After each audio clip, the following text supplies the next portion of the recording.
Bonjour à tous, c'est Raphaël, élève avocat du site ldtd.com. Aujourd'hui, on va voir la question à qui envoyer sa démission, à qui envoyer en fait sa lettre de démission. Alors, ce qu'il faut savoir, c'est qu'il n'y a vraiment aucune disposition légale, contrairement par exemple au licenciement, qui va venir fixer la procédure pour la démission. Finalement, la procédure de la démission est totalement libre. À certaines exceptions près, c'est que si la loi ne prévoit rien, il peut y avoir des choses qui peuvent être prévues par la convention collective. Vous avez en effet des conventions collectives qui peuvent prévoir un certain formalisme, c'est-à-dire par exemple d'envoyer la lettre de démission par lettre recommandée avec accusé de réception. Et puis, s'il n'y a pas de source légale, il y a aussi des sources jurisprudentielles. La jurisprudence s'est prononcée sur la question et globalement, elle nous dit que les règles sont libres.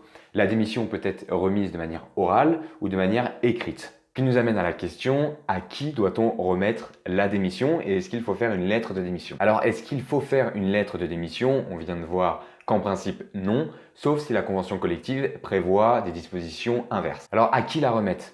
On peut la remettre à son chef de service, à un collaborateur qualifié par exemple pour recevoir les arrêts de travail.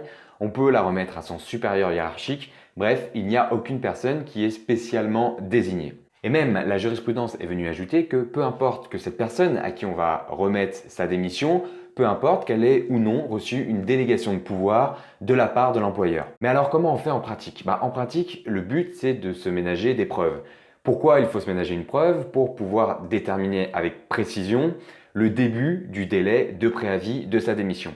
Ça peut être utile notamment si on a démissionné pour s'engager dans un nouveau contrat de travail et qu'il y a une date qui est prévue pour le nouveau contrat de travail, ou si on doit déménager à un certain moment parce que par exemple son conjoint a été muté. Alors par exemple, si on était dans le cadre d'une consultation au CRFPA, il faudrait conseiller au salarié qui nous pose la question, il faudrait lui dire qu'il aurait intérêt à présenter oralement sa démission à son supérieur hiérarchique par exemple, et peut-être même à lui remettre la lettre en main propre contre des charges et parallèlement envoyer la lettre en recommandé avec accusé de réception et ceci afin de se ménager la preuve du début de son préavis.